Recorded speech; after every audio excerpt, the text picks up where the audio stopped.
Bonjour, j'espère que vous allez bien. Je suis hyper heureuse aujourd'hui de vous retrouver dans cette vidéo. J'ai envie de vous parler des synchronicités et de la médiumnité. Bah oui, parce que moi, je pense que si j'avais su avant qu'en fait on était tous capables d'être médium, bah je m'y serais attelée sûrement plus tôt dans ma vie. Bref, les choses se font comme elles doivent se faire, mais si vous regardez cette vidéo, il n'y a sûrement pas de hasard. Alors d'abord, eh bien, je voudrais vous parler de notre glande pinéale. La glande pinéale est située derrière notre front, entre les deux hémisphères de notre cerveau, et c'est une glande qui est un récepteur des ondes, d'accord, des vibrations énergétiques, et donc qui peut vous permettre de capter l'au-delà, tout simplement. Vous pouvez capter dans les annales akashiques, donc dans la bibliothèque du monde, dans la mémoire du monde, là où il y a vos vies antérieures, les vies antérieures de tout le monde, les choix de tout le monde, disons, c'est vraiment la mémoire de l'univers. On peut aller dans les annales akashiques pour voilà, avoir ce genre d'informations. On peut aussi visualiser l'avenir, on peut visualiser les défunts et discuter avec eux. Donc bref, moi je trouve ça vraiment merveilleux, je trouve ça magnifique et je me dis c'est fascinant en fait. Donc, étant fascinée, il y a quelques années, j'ai compris que on pouvait décalcifier notre glande pinéale un petit peu comme si finalement elle était sale et qu'en étant sale, elle nous empêchait de recevoir, mais que si du coup on l'améliorait, eh bien qu'on la nettoyait, on pourrait mieux capter en fait tout ça et donc mieux travailler avec notre intuition. Donc, dans notre mode de vie, il y a beaucoup de choses en fait qui peuvent calcifier la glande pinéale. A priori, la viande. A priori, le fait de faire de la méditation peut aider à la stimuler. La Kundalini, d'accord, cette montée de Kundalini vient en fait créer un stress sur la glande pinéale. Donc le yoga et le Yoga Kundalini en particulier peut aider aussi. Et puis la cigarette, l'alcool, enfin voilà, on va dire toutes les mauvaises choses de base pour notre santé finalement sont aussi mauvaises pour cette glande pinéale si on a envie de pouvoir l'utiliser.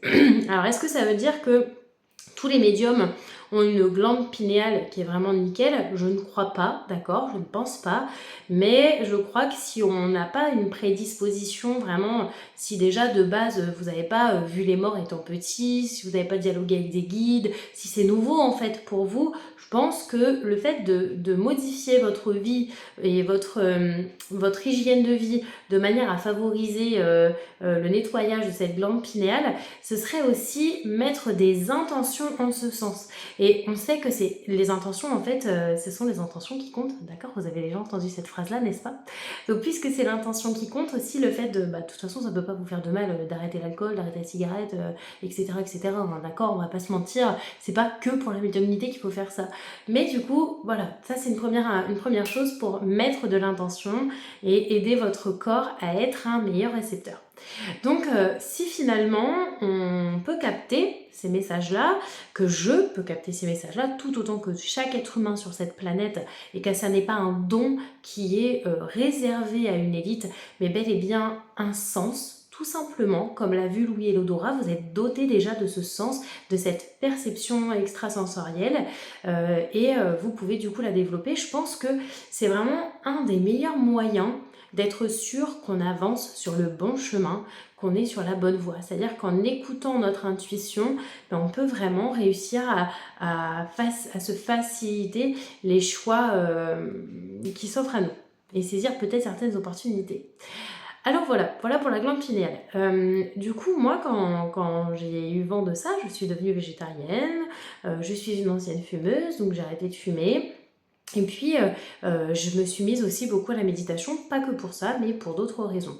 Mais je vous avoue que j'avais un peu oublié ça, parce que ça doit être il y a 3 ans, quoi. Donc j'avais vraiment un peu zappé le fait que je voulais développer mon intuition. J'étais partie du principe que ça se ferait et que ça prendrait sûrement du temps. Sauf que récemment, j'ai eu de nombreuses synchronicités. Une synchronicité, ce sont des choses qui vont se répéter, qui a priori n'ont pas de lien entre elles et qui vont résonner en vous comme des chiffres, des mots, des sons, des sujets de conversation qui vont se répéter et revenir plusieurs fois dans votre vie, peut-être sur une courte période. Et au fur et à mesure, à force d'observer en fait ces signes, ces symboles, ces mots, ces phrases, etc., vous allez commencer à vous dire qu'il y a quelque chose à comprendre. Anne Tuffigo a écrit un livre justement en ce sens pour nous aider à mieux comprendre ce que sont les signes, comment les percevoir et les interpréter. Alors, à savoir que Anne Tufigo, c'est une médium, elle exerce son métier déjà depuis une dizaine d'années et elle perçoit les morts depuis qu'elle est toute petite, hein, d'accord? Elle les voit comme des hologrammes, quoi. Donc, j'ai lu son livre et en lisant son livre, en fait, le livre à lui-même, c'est une synchronicité pour moi. Donc je ne sais pas si ça va faire cet effet-là à tout le monde, surtout si vous avez lu ou si vous comptez lire ce bouquin. N'hésitez pas à me dire en commentaire si ça vous a fait cet effet. Mais c'est comme s'il regroupait tout un tas de choses qui m'étaient arrivées ces derniers temps. Sauf que si je l'avais lu 3 semaines avant, ce livre, ça n'aurait jamais pu être une synchronicité à ce point-là en fait. Donc il y avait vraiment un timing parfait. Et elle explique que ce que l'on ressent en fait au contact d'un signe, c'est ça qui doit nous indiquer en fait que oui, c'est un signe, oui, c'est un message de nos défunts ou de nos guides, oui, c'est un message de l'univers, il faut l'entendre, l'écouter et le considérer. Elle explique aussi qu'un défunt qui vous envoie des signes, si finalement il vous en envoie mais que vous ne les percevez pas, il va arrêter de vous en envoyer. C'est comme si vous cherchiez à appeler quelqu'un pendant un mois tous les jours, si la personne ne décroche pas, au bout d'un moment vous allez arrêter d'essayer de l'appeler. C'est un petit peu le même principe. Donc les signes, est-ce qu'ils sont là pour nous dire qu'on est sur la bonne voie, sur le bon chemin ou autre ? Je ne sais pas, parce que finalement, elle nous explique aussi que l'interprétation des signes dépend de chaque personne, de chaque moment de notre vie dans lequel on va ressentir un signe. Et aussi de comment on va le percevoir, de la situation finalement dans laquelle on est, quoi. Donc c'est là toute la difficulté en fait de cela. Donc du coup je fais une petite parenthèse pour vous expliquer vite fait les synchronicités qu'il y a eu dans son livre. Donc je vous ai dit que je cherchais à développer ma médiumnité depuis un moment déjà. J'ai eu beaucoup d'heures miroirs et beaucoup de chiffres qui se sont répétés, mais franchement ça doit m'arriver une dizaine de fois par jour, tous les jours depuis 2 mois. Donc au bout d'un moment, vous pouvez plus passer à côté, hein, d'accord ? Et j'ai rencontré une personne qui me dit, mais en fait, quand ça t'arrive, c'est parce que les heures miroirs sont des guides qui cherchent à entrer en contact avec toi. Donc je vous avoue avoir eu du mal avec l'idée des guides, des anges. Ça n'a pas été le truc le plus fluide pour moi. Mais je me suis dit, soit s'ils existent et qu'ils cherchent à entrer en contact avec moi et que je leur laisse cette opportunité, cette possibilité, alors ça va se faire. Ou alors, en fait, ça n'existe pas et il ne se passera rien et puis voilà. En gros, je prends pas de risque. Donc, tous les jours, j'ai été dans cette intention de ok, je veux développer ma médiumnité, je veux écouter les signes, je vais être ouverte aux messages de mes guides, je suis là, je vous entends, allez-y, envoyez-moi des messages. Et puis je suis au cabinet, donc dans mon cabinet d'hypnothérapie, ici, avec une cliente, et puis elle est en train de me parler de sa grand-mère, je l'accompagne dans le deuil, et là je perçois son prénom, donc c'est Marie quelque chose, j'ai pas le deuxième prénom, et je crois que c'est Marie-Christine, mais en fait elle me dit que non, c'est Marie-Madeleine. Bon, c'est tout, je lis le livre d'Anne Tufigo, donc sa maman s'appelait Marie-Christine, et donc en moins de 30 pages, il y a le fait qu'elle ait perdu sa maman, Marie-Christine, mais aussi Marie-Madeleine. Ce sont 2 prénoms qui se suivent dans la même phrase, l'histoire de Marie qui travaille près de la rue de la Madeleine. Donc bon, ok, hein, ça pourrait être un peu tiré par les cheveux, c'est un gros bouquin, il y a plein de prénoms dedans, donc voilà quoi. Sauf qu'en fait après, elle parle d'un Michel. Et Michel, c'est le prénom de ma meilleure amie que je ne connaissais pas. Et quand ma meilleure amie m'a demandé d'entrer en contact avec son grand-père, ou en tout cas d'avoir son prénom, eh bien c'est finalement le prénom qui m'est venu, et c'était le bon. Donc je me dis, ok, ça se répète. À savoir aussi qu'elle évoque le fait qu'elle a grandi, elle avait une maison face à un cimetière, que la mort a toujours fait un peu partie de sa vie d'une certaine manière, qu'il y a son père qui est décédé quand elle était jeune.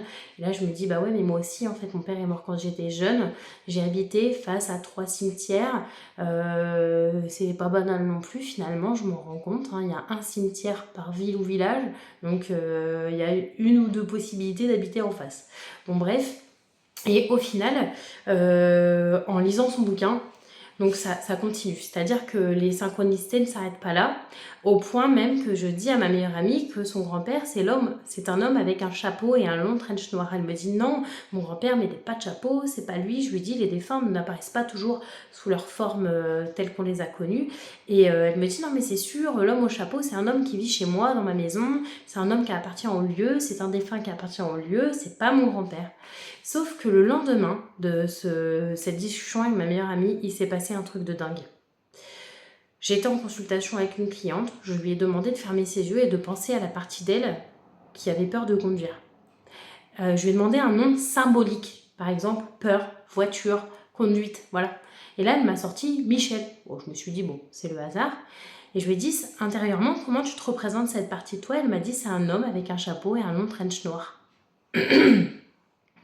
Autant vous dire que j'étais choquée, je lui ai demandé de rouvrir ses yeux, je lui ai tout expliqué. Donc, ok, je me dis, il y a un défunt qui essaie d'entrer en contact avec nous. Moi, j'ai le sentiment que c'est le grand-père de ma meilleure amie. Elle est persuadée que non. Et dans le livre d'Anne Tuffigo, il y a une phrase où il y a Michel, et juste en dessous, c'est écrit grand-père. Je le prends en photo, je l'envoie à ma meilleure amie qui ne me croit toujours pas. Bref, et il y a aussi d'autres prénoms. Le prénom des grands-parents à mon conjoint, le prénom de mon papa qui est décédé lorsque j'avais 13 ans. Je me dis, ouais, il y a quand même des choses, voilà. Mais le plus dingue, c'est qu'à un moment donné, je me suis dit, il manquerait plus qu'elle fasse référence à Alice au Pays des Merveilles. Oui, parce que j'aurais dû me marier en 2020 sur le thème d'Alice au Pays des Merveilles, mariage annulé à cause du Covid, annulé, redécalé, on en a eu marre, on a fini par ne pas se marier, même si j'ai ma robe et toute la déco, on n'est toujours pas mariés, et comme on est heureux comme ça, on se prend pas la tête avec ça. Le truc, c'est qu'il y avait eu beaucoup de synchronicité sur Alice au Pays des Merveilles, au mariage d'un de mes amis l'année dernière, je vous passe ces détails-là, je vous en parlerai plus tard, et au final, elle parle d'Alice au Pays des Merveilles dans son livre. Donc ça a vraiment été un truc de dingue pour moi.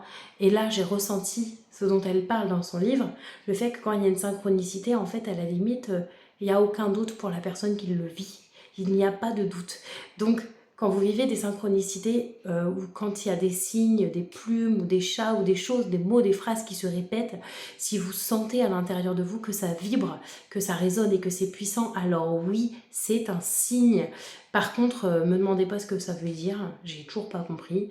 Je pense que ça veut dire qu'on est sur la bonne voie, ça veut peut-être dire qu'il faut que je me marie, ça veut sûrement dire que oui, il faut que je développe ma médiumnité, donc j'ai pris une formation, je vais me faire former, accompagnée par une dame qui a 80 ans et qui fait ça depuis des décennies, donc je pense que je suis entre de bonnes mains pour ça. Mais voilà, je voulais vraiment vous dire que si vous êtes curieux, demandez en fait à vos anges et à vos guides qu'ils vous envoient des signes, et vous vivrez sûrement le même genre d'expérience que moi, parce que j'avais fait la demande avant de vivre là en très très peu de temps, toute cette flopée en fait de signes, de symboles et d'heures qui ne s'arrêtent toujours pas d'ailleurs. Donc n'hésitez pas à me dire en commentaire quels ont été, vous, les signes que vous avez eus dans votre vie, les phénomènes paranormaux que vous avez vécus. J'ai vraiment envie d'en discuter avec vous. Ouvrez le dialogue, laissez-moi un commentaire, on en parle. Je suis sûre que vous avez vécu des trucs. Si vous en avez envie, vous pouvez aussi me suivre sur tous les réseaux sociaux, surtout sur Facebook et sur TikTok. Je fais pas mal de vidéos et je donne beaucoup de conseils, donc n'hésitez pas. Et puis si vous avez besoin d'être accompagné en hypnose pour votre libération émotionnelle, eh bien je suis une spécialiste de ça et je fais aussi des visios. En attendant, merci d'avoir regardé ma vidéo et prenez bien soin de vous.